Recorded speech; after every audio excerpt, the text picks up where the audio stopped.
SSC GD के लिए हमारा ये क्वेश्चन काफ़ी ज़्यादा इंपॉर्टेंट है।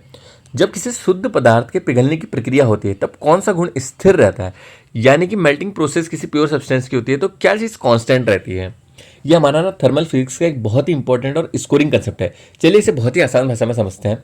जब भी एक शुद्ध पदार्थ को पिघलाते हैं ना तब कौन सा गुण स्थिर रहता है हमें ये बताना है। तो इसका जो सही उत्तर है वो है तापमान, यानी कि टेम्परेचर जिसे कहें। चलिए अब इसको हम थोड़ा सा समझते हैं।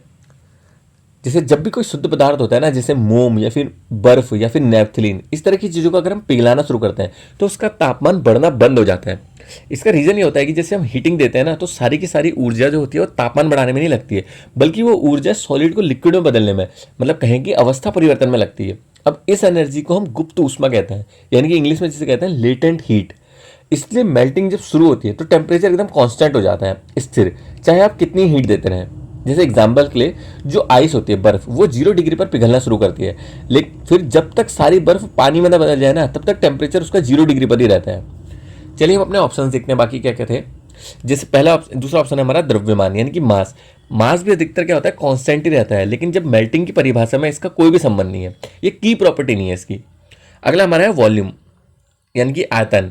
अब आयतन क्या होता है कि मेल्टिंग के दौरान जो आयतन होता है ना ये बदल सकता है। जैसे जो बर्फ का वॉल्यूम होता है वो पानी से ज़्यादा होता है, इसलिए पिघलने पर वॉल्यूम घट भी जाता है। लास्ट ऑप्शन हमारा प्रेशर, दबाव। अब ये क्यों गलत है, क्योंकि जब प्रेशर एक्सटर्नल कंडीशंस पे डिपेंड करता है, बाहरी मतलब जो कंडीशन होते हैं उस पर, मेल्टिंग का कैरेक्टरिस्टिक नहीं है ये। इसलिए फाइनल एग्जाम पॉइंट अगर आप समझे तो जो मेल्टिंग होता है, मेल्टिंग या फ्यूजन कहें या पिघलना, उसका जो हॉलमार्क फीचर है वो है टेम्परेचर रिमेन कांस्टेंट। इसलिए हमारा इसका सही उत्तर हुआ पहला वाला।